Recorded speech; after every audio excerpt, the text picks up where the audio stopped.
Toshkent shahri sambo bo'yicha Osiyo Okeaniya chempionatiga mezbonlik qilmoqda. Birinchi kungi dasturda erkaklar va ayollar mazkur sport turining umumiy 12 ta vazn toifasida raqobatga kirishib, g'olib va sovrindorlarni aniqlab olishdi. Shuningdek, zaif ko'ruvchi va ko'zi ojiz sambochilar ishtirokida ham bellashuvlar bo'lib o'tdi. Sambochilarimiz esa dastlabki kungi bahslarda 14 ta oltin medalga ega bo'lishdi. Yunusobod sport majmuasi sambo bo'yicha nufuzli musobaqalardan biri Osiyo Okeaniya chempionatiga mezbonlik qilyapti. Bu esa mahorat, iroda va mashqlarning imtihoni desa bo'ladi. Ushbu musobaqa esa salkam jahon chempionatiga teng.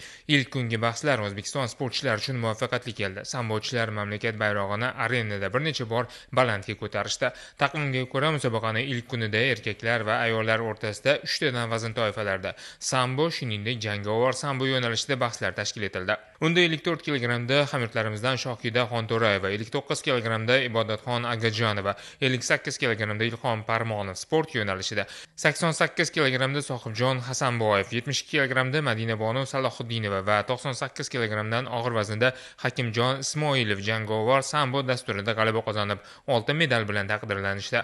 Musobaqa mehmonlari atletlarimizning ishtirokiga yuqori baho berishdi. Osiyo Okeaniya chempionatining dastlabki kunida zaif ko'ruvchi va ko'zi ojiz sambochilarimiz ham mahorat ko'rsatishdi.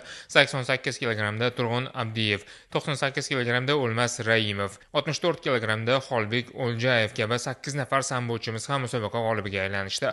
O'zbekiston terma jamoasi birinchi kunni 14 ta oltin, 5 ta kumush va 6 ta bronza medali bilan yakunladi. Bu orqali terma jamoamiz turnir jadvalida birinchi o'rinni egallab turibdi.